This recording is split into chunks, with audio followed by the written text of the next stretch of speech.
വിഷയം നഷ്ടപ്പെടുന്ന നോമ്പ്. അതുമായി ബന്ധപ്പെട്ട് ശ്രദ്ധിക്കേണ്ട കാര്യങ്ങൾ. അതുമായി ബന്ധപ്പെട്ട വിഷയം ചർച്ച ചെയ്യുമ്പോൾ പ്രാഥമികമായി ആർക്കാണ് നോമ്പ് നിർബന്ധമാകുന്നത് എന്നൊരു ചർച്ച വളരെ പ്രസക്തമാണ്. എന്ന പോലെ തന്നെ ആർക്കൊക്കെ നോമ്പ് ഉപേക്ഷിക്കാം എന്നല്ല, ചിലപ്പോൾ നോമ്പ് ഉപേക്ഷിക്കൽ നിർബന്ധമാകുന്ന അവസ്ഥ വരെ ഉണ്ട്. അപ്പോൾ അതുകൂടെ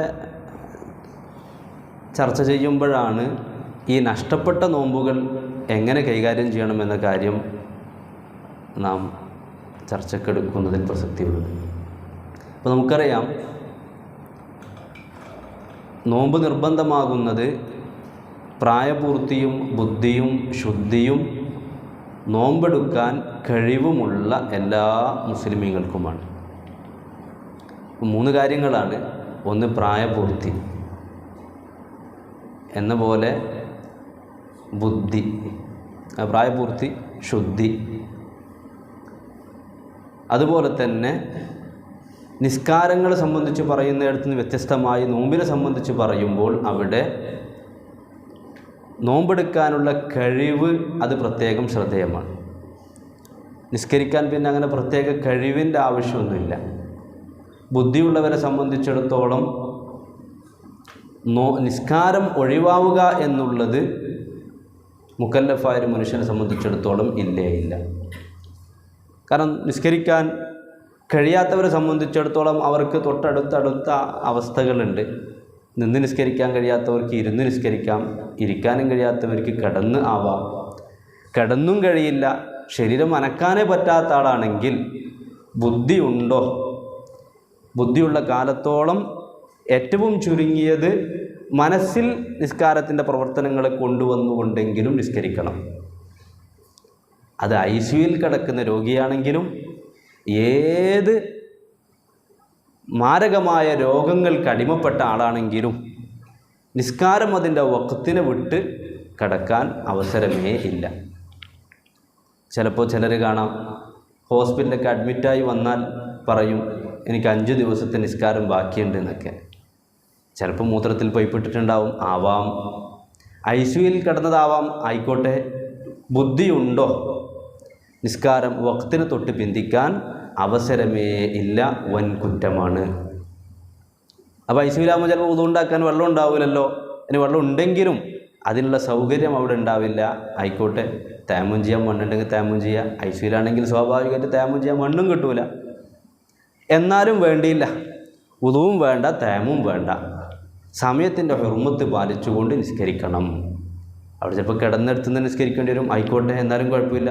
ഖിബില കിട്ടില്ല, എന്നാലും കുഴപ്പമില്ല. എങ്ങനെയാണോ സാധിക്കുന്നത് പോലെ നിസ്കാരം നിർവഹിക്കണം. എന്നാൽ നോമ്പിൻ്റെ അടുത്ത് അത്ര കണിശല്ല. നോമ്പിൽ പ്രായപൂർത്തിയും ബുദ്ധിയും ശുദ്ധിയും ഉള്ളതോടൊപ്പം തന്നെ നോമ്പ് പിടിക്കാൻ കഴിവുള്ളവർക്ക് മാത്രമേ നോമ്പ് ബാധ്യതയായി വരുന്നുള്ളൂ. അപ്പോൾ നമുക്കതിൻ്റെ ഓരോ പാർട്ടും ചർച്ചക്കെടുക്കാം. ഒന്നാമതായിട്ട് പ്രായപൂർത്തിയും ബുദ്ധിയും വേണം, മുക്കല്ലഫായിരിക്കണം. യജിബു സോമു റമദാന അല മുക്കല്ലഫിൻ മുത്തീഖിൻ. അപ്പോൾ മുക്കല്ലഫാവണം. ഇപ്പോൾ പ്രായപൂർത്തി ഉണ്ടാവണമെന്ന് പറയുമ്പോൾ ചെറിയ കുട്ടികളെ സംബന്ധിച്ചിടത്തോളം അവർക്ക് നോമ്പ് നിർബന്ധമില്ല എന്ന കിതാബുകളിലൊക്കെ പറയും. നിസ്കാരത്തിനെ സംബന്ധിച്ച് ചർച്ച ചെയ്തതുപോലെ തന്നെ മുമയ്യിസായ കുട്ടിയാണെങ്കിൽ ആ കുട്ടിയെ നോമ്പ് കൊണ്ട് കൽപ്പിക്കണം.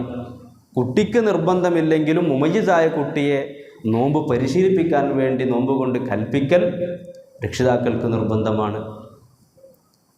10 വയസ്സായാൽ നോമ്പെടുക്കാത്തതിൻ്റെ പേരിൽ, നിസ്കാരം പോലെ തന്നെ നോമ്പെടുക്കാത്തതിൻ്റെ പേരിലും കുട്ടിയെ ശിക്ഷിക്കലും നിർബന്ധമാണ്. അത് വളരെ ഗൗരവത്തോടു കൂടി കാണേണ്ട വിഷയം തന്നെയാണ്. ചിലപ്പോൾ നമ്മുടെ വീട്ടിലൊക്കെ ഉണ്ടാകും ചെറിയ മക്കൾ, അവർ നോമ്പെടുക്കാൻ നല്ല ആവേശമായിരിക്കും. അവർക്കതുകൊണ്ട് വേറെ ശാരീരികമായ പ്രശ്നങ്ങളും ഉണ്ടാവില്ല. പക്ഷേ രക്ഷിതാക്കൾ ചിലപ്പോൾ സമ്മതിക്കൂല, നിങ്ങളിപ്പോൾ എടുക്കേണ്ടായിട്ടില്ല എന്നൊക്കെ പറയും.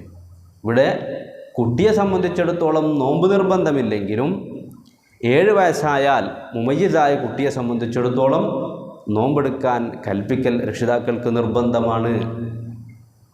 10 വയസ്സ് പൂർത്തിയായാൽ നോമ്പെടുക്കാത്തതിൻ്റെ പേരിൽ ആവശ്യമായ ശിക്ഷ നൽകലും രക്ഷിതാക്കൾക്ക് നിർബന്ധമാണ്. അപ്പോൾ അത് നമ്മൾ ഔദാര്യമല്ല. കുട്ടികൾക്കതിന് താല്പര്യവും കഴിവും ഉണ്ടെങ്കിൽ അവരെ നോമ്പെടുക്കുന്നത് തടയാൻ രക്ഷിതാക്കൾക്ക് അവകാശമില്ല എന്ന് മാത്രമല്ല, അവരെ കൊണ്ട് നോമ്പെടുപ്പിക്കൽ നിർബന്ധവുമാണ്. അപ്പോൾ കുട്ടിൻ്റെ ചർച്ച തൽക്കാലം നമുക്കങ്ങ് മാറ്റിവെക്കാം. നിസ്കാരത്തിലും ശ്രദ്ധിക്കേണ്ടതാണ്. നിസ്കാരം കൊണ്ട് കൽപ്പിക്കണം എന്നൊക്കെ പറയുമ്പോൾ ഓരോ വക്തിലും കൽപ്പിക്കണമെന്നൊക്കെ ചർച്ചകൾ കിതാബുകളിൽ കാണാം. ഇപ്പോൾ ദുഹറിന് കൽപ്പിച്ചാൽ അസ്റാമും കൽപ്പിക്കണം. അസ്റാമ് നിസ്കരിക്കുന്നില്ലെങ്കിൽ കൽപ്പിക്കേണ്ട, നിസ്കരിക്കുന്നില്ലെങ്കിൽ കൽപ്പിക്കണം. അത് ഓരോ വക്തിലും ശ്രദ്ധിക്കൽ രക്ഷിതാക്കളെ സംബന്ധിച്ചിടത്തോളം നിർബന്ധമാണ്. അതങ്ങ് പോട്ടെ. രണ്ടാമത്, പ്രായപൂർത്തിയോടൊപ്പം ബുദ്ധി വേണം. ബുദ്ധിയില്ലാത്തവരെ സംബന്ധിച്ചിടത്തോളം അവർക്ക് നിസ്കാരമില്ല, നോമ്പുമില്ല, ഒന്നുമില്ല. അതും അങ്ങ് പോട്ടെ. പിന്നെ ശുദ്ധി വേണം. ശുദ്ധി എന്ന് പറയുമ്പോൾ നിസ്കാരത്തിൽ ചിലപ്പോൾ നമ്മൾ ശുദ്ധി പറയലുണ്ട്. വലിയ ശുദ്ധി, ചെറിയ ശുദ്ധിയിൽ നിന്നും വലിയ ശുദ്ധിയിൽ നിന്നൊക്കെ ശുദ്ധി വേണമെന്ന്. അതേ സമയത്ത് നോമ്പിൽ അത്ര വിശാലല്ല. നോമ്പിൽ ശുദ്ധി വേണമെന്ന് പറഞ്ഞാൽ അതിനുദ്ദേശം ഹൈലുകാരിയോ നിഫാസുകാരിയോ ആവരുത് എന്ന്. അപ്പോൾ ഹൈലുകാരിക്കും നിഫാസുകാരിക്കും അപ്പോൾ നോമ്പ് പിടിക്കൽ നിർബന്ധമില്ല എന്നല്ല, നോമ്പ് പിടിക്കൽ ഹറാമാണ്. അവരെ സംബന്ധിച്ചിടത്തോളം ഹൈദിൽ നിന്നും നിഫാസിൽ നിന്നും ശുദ്ധിയായതിൽ പിന്നെ ആ നോമ്പ് ഖദാ വീട്ടണം. അതേസമയത്ത് ജനാപത്തുകാരനാണെങ്കിൽ അവരെ സംബന്ധിച്ചിടത്തോളം നോമ്പിന് അളവൊന്നുമല്ല, അവർ നോമ്പ് പിടിക്കണം. രാത്രിയിൽ ജനാപത്തുകാരനാ, എന്നാൽ ആ ജനാപത്തുകാരനായി നോമ്പ് തുടങ്ങുന്നതിനും കുഴപ്പമൊന്നുമില്ല. ഏറ്റവും നല്ലത് സുബഹിക്ക് മുമ്പായി തന്നെ ജനാപത്തിൽ നിന്നൊക്കെ ശുദ്ധി വരുത്തലാണ് നല്ലതെങ്കിലും നോമ്പ് അതുകൊണ്ട് സ്വഹീഹാകുന്നതിന് തടസ്സങ്ങളൊന്നുമില്ല. അടുത്തൊരു പോയിൻ്റ്, നോമ്പിന് കഴിവുള്ള ആളുമായിരിക്കണം എന്നുള്ളത്. അപ്പോൾ നോമ്പിന് കഴിവുള്ളവരാവണം എന്ന് പറയുമ്പോൾ സ്വാഭാവികമായിട്ടും കഴിവില്ലാത്തവർ രണ്ട് രൂപത്തിൽ നമുക്ക് മനസ്സിലാക്കാം. ഒന്ന്, വാർദ്ധക്യ സഹജമായ പ്രശ്നങ്ങളുള്ളവർ. അവരെ സംബന്ധിച്ചിടത്തോളം അവർക്ക് നോമ്പ് നിർബന്ധമില്ല. എന്ന പോലെ തന്നെ രോഗി രണ്ട് വിധമുണ്ട്. ഒന്ന്, സുഖപ്പെടുമെന്ന് പ്രതീക്ഷയുള്ള രോഗി, സുഖപ്പെടുമെന്ന് പ്രതീക്ഷയില്ലാത്ത രോഗി. സുഖപ്പെടുമെന്ന പ്രതീക്ഷയുള്ള രോഗിയെ സംബന്ധിച്ചിടത്തോളം ഇപ്പോൾ നോമ്പെടുക്കേണ്ട, പിന്നീട് സുഖപ്പെട്ട ശേഷം ഖദാ വീട്ടണം. ഇനി രോഗം സുഖപ്പെടുമെന്ന പ്രതീക്ഷയേ ഇല്ലാത്ത രോഗി, പ്രായമൊന്നും ആയിട്ടില്ല, വാർദ്ധക്യ സഹജമായ പ്രശ്നമൊന്നുമല്ല, പക്ഷേ മാരകമായ എന്തോ രോഗത്തിന് അടിമപ്പെട്ടു പോയി, ഈ രോഗത്തോടുകൂടി നോമ്പ് പിടിക്കാൻ സാധ്യവുമല്ല, എന്നിത് സുഖപ്പെട്ട് നോമ്പ് പിടിക്കാനുള്ളൊരു കണ്ടീഷൻ ഉണ്ടാവുകയുമില്ല, അവരെ സംബന്ധിച്ചിടത്തോളം അവർക്കും നോമ്പ് നിർബന്ധമില്ല. പിന്നെ അവർക്ക് എന്താണ് അതിൻ്റെ പരിഹാരമാർഗം? അത് ഇൻഷാ അല്ലാഹ് നമുക്ക് പിന്നെ പറയാം. അപ്പോൾ ചുരുക്കത്തിൽ പ്രായപൂർത്തിയും ബുദ്ധിയും ശുദ്ധിയും നോമ്പ് പിടിക്കാൻ കഴിവുമുള്ള എല്ലാവർക്കും റമദാൻ നോമ്പ് നിർബന്ധമാകുന്നു. അതൊരു പാർട്ട് അവിടെ നിൽക്കട്ടെ. ഇനി നോമ്പ് ഉപേക്ഷിക്കൽ അനുവദനീയമായവർ ആരൊക്കെയാണ്? നോമ്പ് ഉപേക്ഷിക്കാൻ പറ്റുന്നവരാരൊക്കെയാണ്? നോമ്പ് ഉപേക്ഷിക്കാൻ പറ്റും. ഒന്ന്, ദീർഘദൂരം യാത്ര ചെയ്യുന്നവർ. ഹലാലായ യാത്രയാവണമെന്ന് മാത്രം. ഹലാലായ യാത്ര, ദീർഘദൂരം സഞ്ചരിക്കുന്നവരെ സംബന്ധിച്ചിടത്തോളം അവർക്ക് നോമ്പ് ഉപേക്ഷിക്കാം. ദീർഘദൂരം എന്ന് പറഞ്ഞാൽ 132 കിലോമീറ്റർ യാത്ര ചെയ്യുന്നവർ. പക്ഷെ അവിടെ ഒരു നിബന്ധനയുണ്ട്. ചിലരൊക്കെ യാത്രക്കാർക്ക് നോമ്പ് കുഴപ്പമില്ല, നോമ്പ് ഉപേക്ഷിക്കാമെന്ന് മനസ്സിലാക്കിയിട്ട് നോമ്പ് ഉപേക്ഷിക്കുന്നവർ പലരുമുണ്ട്. ഇവിടെ നോമ്പ് ഉപേക്ഷിക്കാൻ ഇളവ് ലഭിക്കുന്നത് സുബഹിക്ക് മുമ്പ് യാത്ര പുറപ്പെട്ടവർക്ക് മാത്രമാണ്. നമ്മളിപ്പോൾ ഇവിടുന്ന് യാത്ര പുറപ്പെടും, എത്ര ദീർഘമായ യാത്രയാണെങ്കിലും, അത് നടന്നുകൊണ്ടുള്ള യാത്രയാണെങ്കിലും, യാത്രയുടെ പേരിൽ നോമ്പ് ഇന്ന് ഉപേക്ഷിക്കാൻ നമുക്ക് വകുപ്പേ ഇല്ല. സുബഹിക്ക് മുമ്പ് നാടിൻ്റെ പരിധി വിടണം, എങ്കിൽ മാത്രമേ യാത്രയുടെ പേരിൽ നോമ്പ് ഉപേക്ഷിക്കാൻ അനുമതിയുള്ളൂ. ഒന്നത്.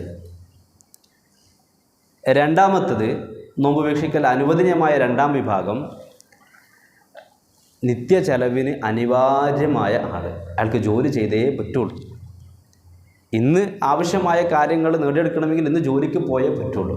പക്ഷേ അയാളുടെ ജോലി നോമ്പോടുകൂടെ എടുക്കാൻ പറ്റാത്ത ജോലിയാണ്, കഠിനമായ ഭാരമുള്ള ജോലിയാണ്. വലിയ കൺസ്ട്രക്ഷൻ വർക്കൊക്കെ ചെയ്യുന്നവർക്ക് ചിലപ്പോൾ അങ്ങനെ ബുദ്ധിമുട്ടുള്ളവരുണ്ടാവും. ആ ജോലി ഒഴിവാക്കിയാൽ സഹിക്കാൻ പറ്റാത്ത നഷ്ടമുണ്ടാകും. അവരെ സംബന്ധിച്ചിടത്തോളം അവർക്കും നോമ്പ് ഉപേക്ഷിക്കാം. പക്ഷേ ഈ ജോലി രാത്രി ചെയ്യാൻ പറ്റാത്ത ജോലിയാവണം. ഇപ്പോൾ ജോലി ചെയ്തിട്ടില്ലെങ്കിൽ അതിൻ്റെ പേരിൽ കഠിനമായ നഷ്ടമുണ്ടാകും എന്നും വേണം. അങ്ങനെയാണെങ്കിൽ അവരെ സംബന്ധിച്ചിടത്തോളവും നോമ്പ് ഉപേക്ഷിക്കാവുന്നതാണ്. ഇനി മൂന്നാമതൊന്നുണ്ട്, വലിയ സമ്പത്ത്. അത് രക്ഷപ്പെടുത്തണമെങ്കിൽ നോമ്പ് ഉപേക്ഷിക്കൽ അനിവാര്യമായി വരുന്നു. പവിത്രമായ വല്ല സ്വത്തും, ഒരു ഉദാഹരണം പറയാം, നമ്മൾ എന്തോ സാധനം, ഒരു മൊബൈൽ തന്നെ ആയിക്കോട്ടെ, അതൊരു പുഴയിൽ വീണു, അതെടുക്കണമെങ്കിൽ പുഴയിലിറങ്ങണം. പുഴയിലിറങ്ങണമെങ്കിൽ നോമ്പ് മുറിയും. ഈ ഒരു കണ്ടീഷനാണെന്ന് കൂട്ടിക്കും. അങ്ങനെയാണെങ്കിൽ ആ മൊബൈൽ എടുക്കാൻ വേണ്ടി നോമ്പ് ഉപേക്ഷിക്കാൻ പറ്റുമോ? അല്ലെങ്കിൽ വേറെ എന്തെങ്കിലും വെള്ളത്തിലിറങ്ങുന്ന തന്നെ ആവണമെന്നില്ല. ഒരു വലിയ മലമുകളിൽ എന്തോ ഉണ്ട്, നമ്മൾ അവിടെ പോയി അത് എടുത്തേ പറ്റുള്ളൂ, അല്ലെങ്കിൽ ആ സ്വത്ത് നശിച്ചു പോകും. പക്ഷെ അവിടെ കയറി അത് എടുക്കണമെങ്കിൽ നോമ്പോട് കൂടി കഴിയില്ല, ഒന്ന് വെള്ളം കുടിച്ചിട്ട് കയറേണ്ടി വരും. ഇങ്ങനെ സ്വത്ത് നശിക്കുമെന്ന് കണ്ടാൽ ആ സ്വത്ത് രക്ഷപ്പെടുത്തുന്നതിന് വേണ്ടിയും നോമ്പ് ഉപേക്ഷിക്കൽ അനുവദനീയമാണ്. ഇത് നമ്മൾ മനസ്സിലാക്കിയല്ലോ. ഇനി നോമ്പ് ഉപേക്ഷിക്കൽ നിർബന്ധമാകുന്ന ചില ഘട്ടങ്ങളുണ്ട്. നമ്മൾ പറഞ്ഞു പവിത്രമായ സ്വത്ത് നഷ്ടപ്പെടുമെന്ന് കണ്ടാൽ നോമ്പ് ഉപേക്ഷിക്കൽ അനുവദനീയമാണ്. ഇനി പവിത്രമായൊരു ജീവിയുടെ ജീവൻ രക്ഷിക്കേണ്ടി വന്നാൽ അവിടെ നോമ്പ് ഉപേക്ഷിക്കൽ നിർബന്ധമാണ്. അവിടെ എനിക്ക് നോമ്പുണ്ട് എന്ന് പറഞ്ഞിട്ട് കാര്യമില്ല. ഉദാഹരണം പറയാം, ഒരു കുട്ടിയോ അല്ലെങ്കിൽ ഒരു ജീവി തന്നെ ആയിക്കോട്ടെ വെള്ളത്തിൽ മുങ്ങി അത് പ്രയാസപ്പെടുന്നത് കണ്ടു, അതിനെ രക്ഷപ്പെടുത്തേണ്ട ഒരവസ്ഥ വന്നു. അതിനെ രക്ഷപ്പെടുത്തണമെങ്കിൽ നോമ്പ് മുറിക്കേണ്ട ആവശ്യം വന്നാൽ നോമ്പ് ഉപേക്ഷിച്ചുകൊണ്ട് ആ ജീവിയെ രക്ഷപ്പെടുത്തൽ, മനുഷ്യനെന്നല്ല പവിത്രമായ ജീവിയെ വരെ രക്ഷപ്പെടുത്താൻ വേണ്ടി നോമ്പ് ഉപേക്ഷിക്കൽ നിർബന്ധമാണ്.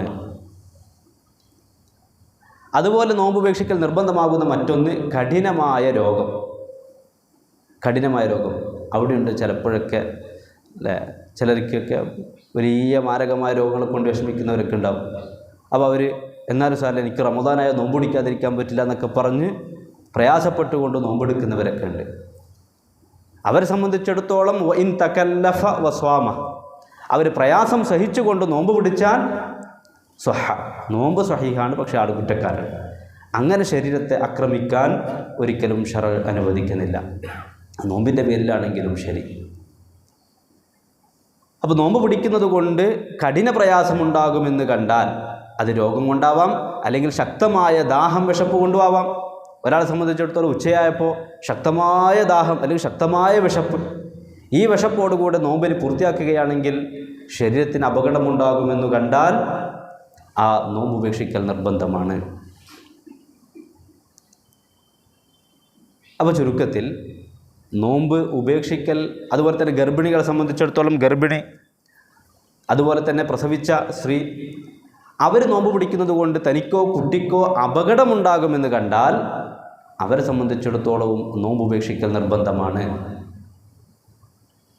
അപ്പോൾ ചുരുക്കത്തിൽ നോമ്പ് നിർബന്ധമാവുന്നവരെ സംബന്ധിച്ചിടത്തോളം തന്നെ നോമ്പ് ഉപേക്ഷിക്കൽ അനുവദനീയമാകുന്ന രൂപവുമുണ്ട്, നോമ്പ് ഉപേക്ഷിക്കൽ നിർബന്ധമാകുന്ന അവസ്ഥകളും ഉണ്ട്. ഇനി നമുക്ക് വിഷയത്തിലേക്ക് വരാം. ഇങ്ങനെ അനുവദനീയമാകുന്ന അവസ്ഥയിൽ അല്ലെങ്കിൽ നിർബന്ധമാകുന്ന അവസ്ഥയിൽ ഒരാൾ നോമ്പ് ഉപേക്ഷിച്ചു, അവരെ സംബന്ധിച്ചിടത്തോളം ഇനി പരിഹാരമെന്ത് എന്നുള്ളത് വളരെ പ്രസക്തമാണ്. ഇനി അക്കൂട്ടത്തിൽ ചിലപ്പോഴൊക്കെ പലർക്കും നോമ്പ് നഷ്ടപ്പെടുന്ന വേറൊരു രൂപമുണ്ട്.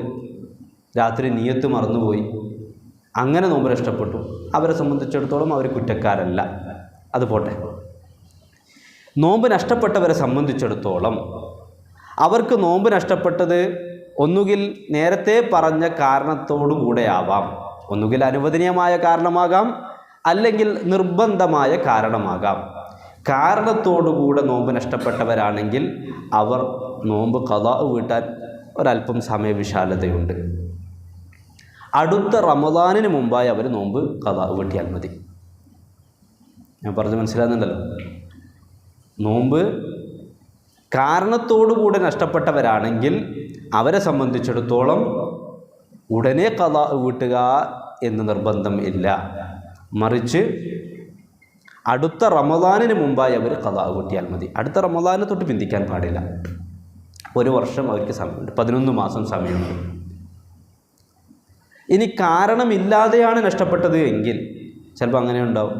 റമദാനിൻ്റെ പകലൊക്കെ എന്തെങ്കിലും ആവശ്യത്തിനുണ്ടെങ്കിൽ നേരത്തെ പറഞ്ഞ കാരണങ്ങളൊന്നുമില്ല, വെറുതെ തന്നെ നോമ്പ് ഉപേക്ഷിക്കുക, നഷ്ടപ്പെടുത്തുക.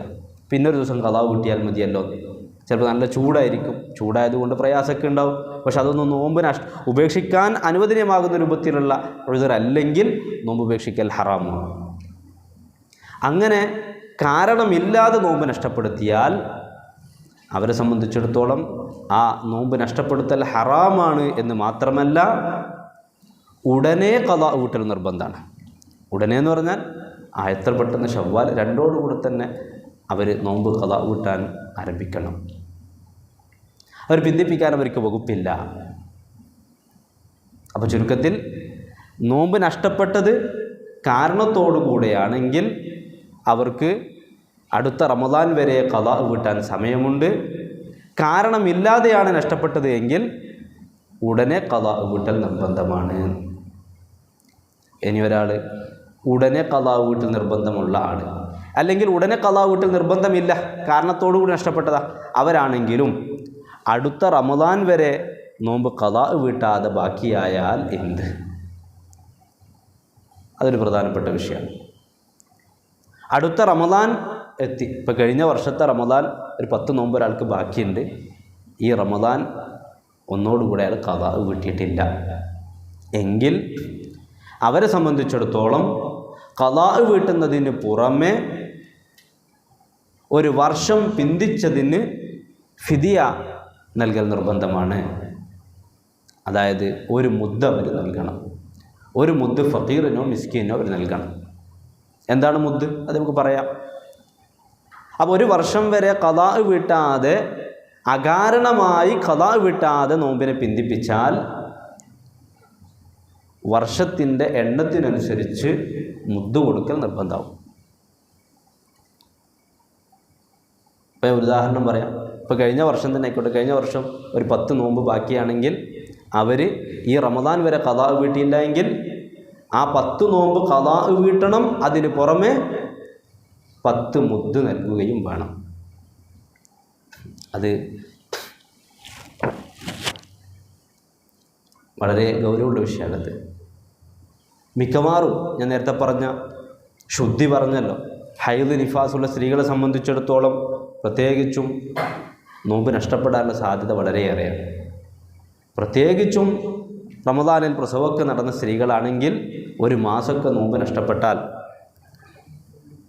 ആ ഒരു വർഷത്തിനിടയിൽ ഖദാ വീട്ടാൻ സൗകര്യമുണ്ടായിട്ടും ഖദാ വീട്ടാതിരുന്നാൽ അവർക്ക് നോമ്പ് ഖദാ വീട്ടുന്നതിന് പുറമെ ഒരു നോമ്പിന് 1 മുദ്ദ് വെച്ച് അവർ കൊടുക്കേണ്ടി വരും. ഇത് പലപ്പോഴും ശ്രദ്ധിക്കൽ കുറവാണ്.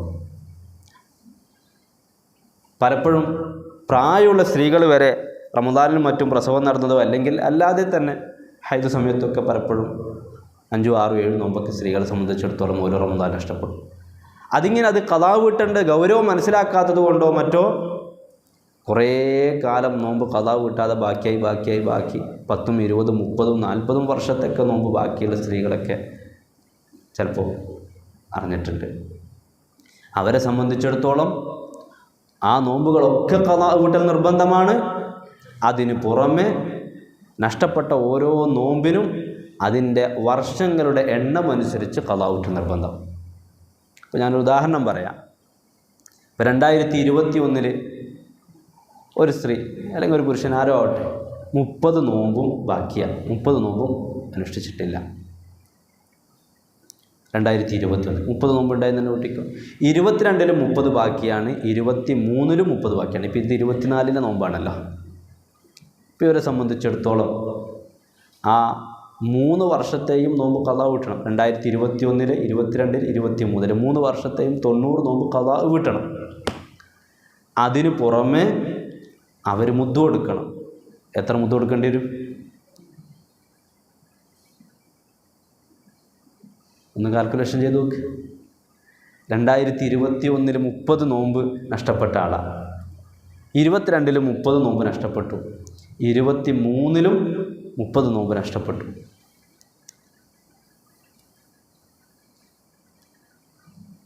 അവരെ സംബന്ധിച്ചിടത്തോളം എത്ര മുദ്ദ അവർ കൊടുക്കേണ്ടി വരും?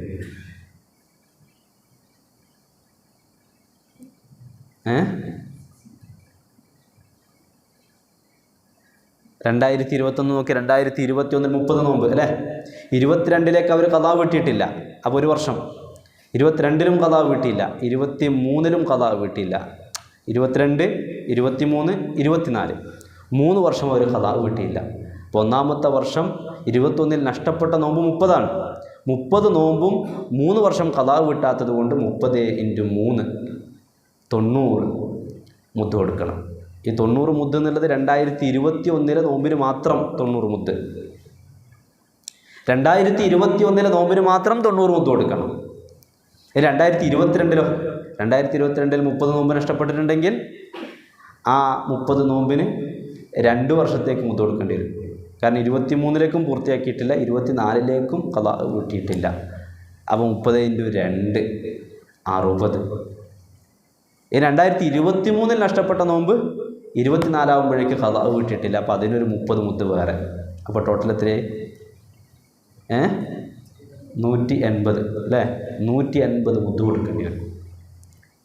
ഇനി ഇത് കുറേ വർഷങ്ങൾ പഴക്കമുള്ള നോമ്പാണെങ്കിൽ നമ്മുടെ വീട്ടിലുള്ള ഉമ്മമാരോടൊക്കെ ഒന്ന് അന്വേഷിച്ച് നോക്കണം. പലപ്പോഴും അറിയാത്തതിൻ്റെ പേരിൽ, അന്ന് ശ്രദ്ധിക്കാത്തതിൻ്റെ പേരിൽ ഒരുപാട് നോമ്പുകൾ അവർക്കൊക്കെ നഷ്ടപ്പെട്ട് കാണും. അതൊക്കെ ഇങ്ങനെ വർഷങ്ങളൊക്കെ നോക്കിയാൽ ടൺ കണക്കിന് മുദ്ദ് കൊടുക്കേണ്ടി വരും. ബാധ്യതയാണ്, കൊടുത്തേ പറ്റുള്ളൂ. എന്തോ ആവട്ടെ, അപ്പോൾ ചുരുക്കത്തിൽ പറഞ്ഞു വന്നത്, നോമ്പ് നഷ്ടപ്പെട്ടവരെ സംബന്ധിച്ചിടത്തോളം അവർക്ക് നഷ്ടപ്പെട്ടത് കാരണത്തോടുകൂടെ ആവട്ടെ കാരണമില്ലാതെ ആവട്ടെ ഖദാ വീട്ടാൻ സൗകര്യമുണ്ടായിട്ടും ഖദാ വീട്ടാതെ ഒരു വർഷം വരെ പിന്തിച്ചാൽ പിന്തിച്ചതിൻ്റെ പേരിൽ മുദ്ദ് കൊടുക്കൽ നിർബന്ധമാണ്. ഈ മുദ്ദ് നോമ്പിന് പകരല്ല കേട്ടോ. നോമ്പ് ഖദാ വീട്ടുക എന്നുള്ളത് വേറെ തന്നെ ചെയ്യണം. അതിന് പുറമെ മുദ്ദ് കൊടുക്കൽ നിർബന്ധമാണ്. ഇനി അവിടെ തന്നെ ഉണ്ടാവാം. ഇപ്പോൾ കഴിഞ്ഞ റമദാനിൽ 2023 റമദാനിൽ 30 നോമ്പ് ഒരാൾക്ക് നോക്കാൻ പറ്റിയില്ല. അയാൾക്ക് 2024 വരെയും നോക്കിയിട്ടുമില്ല. പക്ഷേ ആ ഒരു 11 മാസക്കാലയളവിൽ നോമ്പ് പിടിക്കാനുള്ള സൗകര്യം അയാൾക്കുണ്ടായതേയില്ല. ഒരു വർഷം കംപ്ലീറ്റ് അയാൾ രോഗിയാണ്. എന്നാൽ അയാളെ സംബന്ധിച്ചിടത്തോളം പിന്തിച്ചതിൻ്റെ പേരിൽ മുദ്ദില്ല. കാരണം അയാൾ അകാരണമായി പിന്തിച്ചിട്ടില്ല. പിന്തിക്കാൻ അയാൾക്ക് കാരണം ഉണ്ടായിട്ടുണ്ട്. അപ്പോൾ ചുരുക്കത്തിൽ മുദ്ദ് വരാൻ 2 കാര്യമാണ്. ഒന്ന്, നോമ്പ് നഷ്ടപ്പെട്ടു. രണ്ടാമത്തത്, സൗകര്യമുണ്ടായിട്ടും അടുത്ത റമദാൻ വരെ ഖദാ വീട്ടാതെ പിന്തിച്ചു. അപ്പോൾ അങ്ങനെ പിന്തിച്ചാൽ അവർ ചെയ്യേണ്ടത്, ഒന്ന്, നോമ്പ് ഖദാ വീട്ടണം. അതിനു പുറമെ നഷ്ടപ്പെട്ട ഓരോ നോമ്പിനും വർഷത്തിൻ്റെ എണ്ണത്തിനനുസരിച്ച് മുദ്ദ് കൊടുക്കുകയും വേണം. ഇനി ഇതേ മനുഷ്യൻ തന്നെ മരണപ്പെട്ടു എന്ന് വിളിക്കും. മനുഷ്യൻ മരിച്ചാൽ തീരുമോ നോമ്പിൻ്റെ കാര്യം?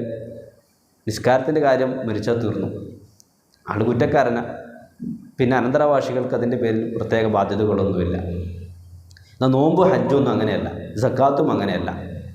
അത് മരിച്ചാലും അതിൻ്റെ ബാധ്യത അനന്തരാവകാശികൾക്ക് ചിലപ്പോൾ വരുന്ന രൂപവുമുണ്ട്. ഇപ്പോൾ നോക്കുക, ഒരാളെ സംബന്ധിച്ചിടത്തോളം നോമ്പ് ബാക്കിയായി അയാൾ മരണപ്പെട്ടു. എന്നാൽ ആ മനുഷ്യന് അനന്തര സ്വത്തുണ്ടെങ്കിൽ ആ നഷ്ടപ്പെട്ട നോമ്പിന് പരിഹാരം ചെയ്യൽ അനന്തരാവകാശികൾക്ക് നിർബന്ധമാണ്. പരിഹാരം എന്താണ്? പരിഹാരം ഒന്നുകിൽ ആ നഷ്ടപ്പെട്ട നോമ്പൊക്കെ അനുഷ്ഠിച്ചു കൊടുക്കുക. ഉദാഹരണം പറയാം, ഒരാൾക്ക് 10 നോമ്പ് ബാക്കി അയാൾ മരണപ്പെട്ടു പോയി. 10 നോമ്പ് ബാക്കിയായി അയാൾ മരണപ്പെട്ടു പോയി എങ്കിൽ ആ 10 നോമ്പ് കുടുംബത്തിലെ 10 ആളുകൾ അനുഷ്ഠിച്ചു കൊടുക്കുക. അത് ഒരേ ദിവസം തന്നെ 10 ആളുകൾ നോമ്പ് അനുഷ്ഠിക്കുന്നതിനും കുഴപ്പമൊന്നുമില്ല. അതല്ലെങ്കിൽ ആ 10 നോമ്പിനും ഒരു നോമ്പിന് ഒരു മുദ്ദ് വീതം നൽകുക, ഫക്കീർ മിസ്കിൻ നൽകുക. അപ്പോൾ രണ്ടാലൊരു പരിഹാരം ചെയ്യാം. ഒന്നുകിൽ നോമ്പ് അനുഷ്ഠിച്ചു കൊടുക്കാം, അല്ലെങ്കിൽ മുദ്ദ് വിതരണം ചെയ്യാം. ഏറ്റവും നല്ലത് മുദ്ദ് വിതരണം ചെയ്യലാണ്, നോമ്പ് അനുഷ്ഠിക്കലല്ല. അനന്തരവാസികൾ ചെയ്യാൻ ഏറ്റവും നല്ലത് മുദ്ദ് വിതരണം ചെയ്യാൻ നല്ലതാണ്.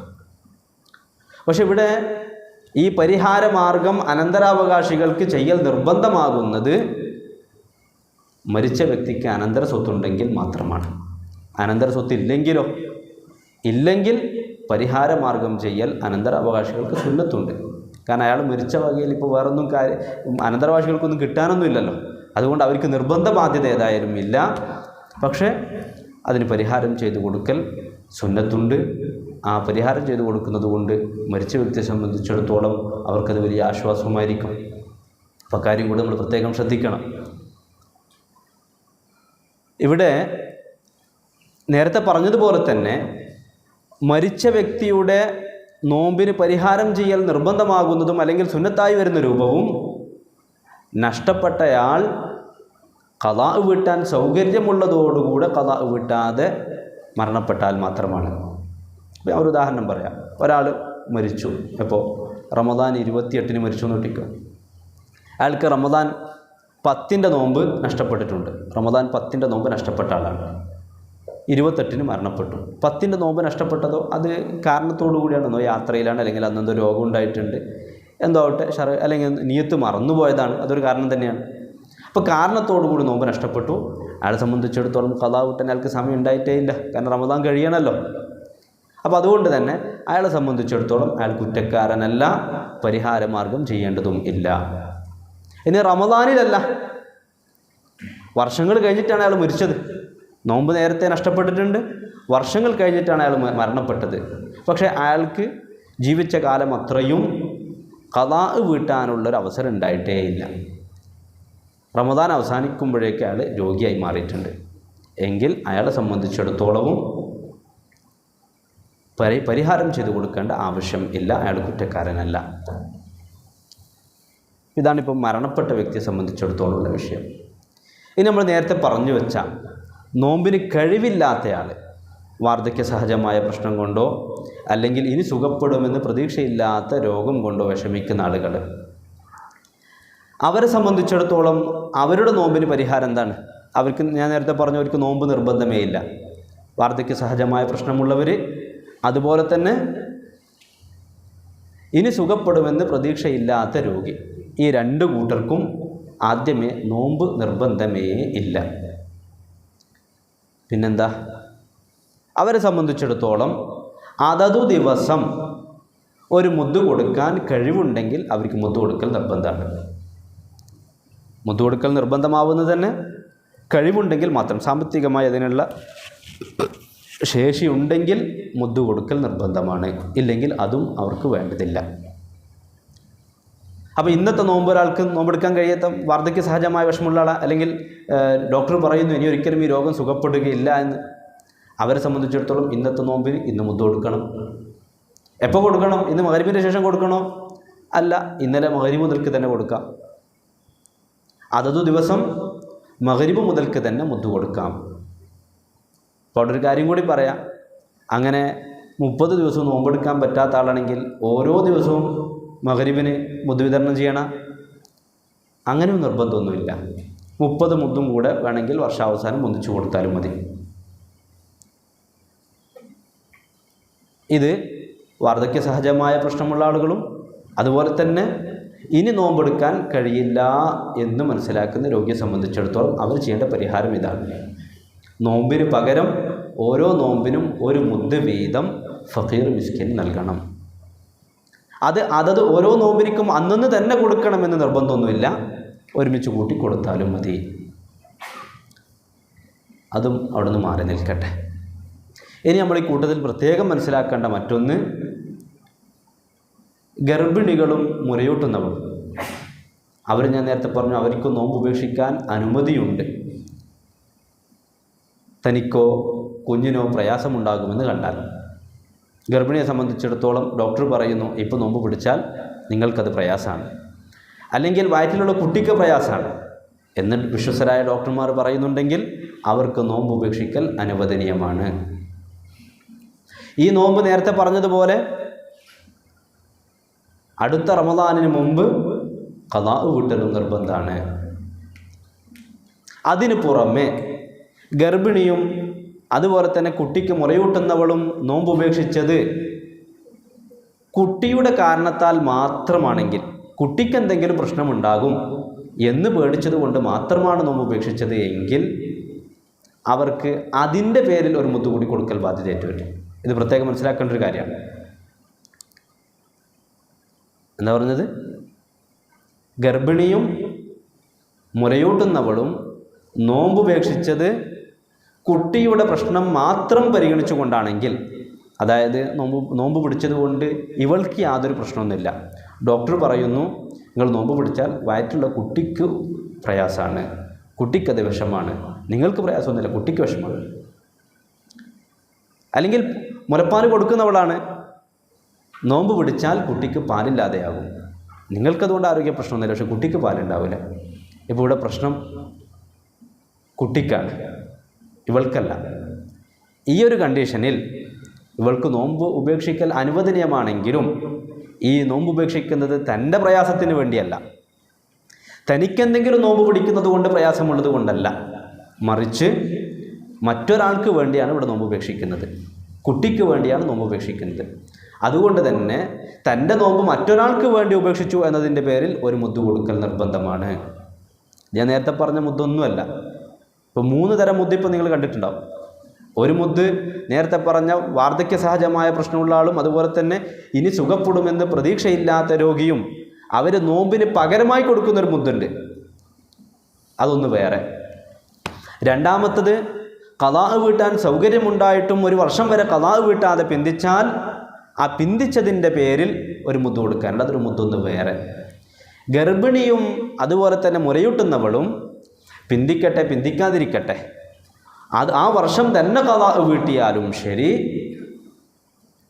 നോമ്പുപേക്ഷിച്ചത് കുട്ടിൻ്റെ പ്രശ്നം മാത്രം പരിഗണിച്ചുകൊണ്ടാണെങ്കിൽ ഖളാ വീട്ടുന്നതിന് പുറമെ ഒരു മുദ്ദ് കൊടുക്കൽ നിർബന്ധമാണ്. ഇനി അതേ സമയത്ത് ഗർഭിണിയും മുലയൂട്ടുന്നവളും നോമ്പുപേക്ഷിച്ചത് ഇവൾക്കും കൂടി പ്രശ്നമുള്ളത് കൊണ്ടാണെങ്കിലോ, കുട്ടിക്കും പ്രശ്നമുണ്ട് ഇവൾക്കും പ്രശ്നമുണ്ട്, അല്ലെങ്കിൽ കുട്ടിക്ക് യാതൊരു ബുദ്ധിമുട്ടൊന്നുമില്ല ഇവൾക്ക് മാത്രമാണ് ബുദ്ധിമുട്ട് നോമ്പ് പിടിക്കുന്നത് കൊണ്ട്, അങ്ങനെയാണെങ്കിൽ അത് സ്വന്തം പ്രശ്നം കൊണ്ട് തന്നെയാണ് നോമ്പ് ഉപേക്ഷിച്ചത് എന്നതുകൊണ്ട് തന്നെ ഖളാ വീട്ടിയാൽ മാത്രം മതി, അതിൻ്റെ പേരിൽ മുദ്ദ് കൊടുക്കേണ്ടതില്ല.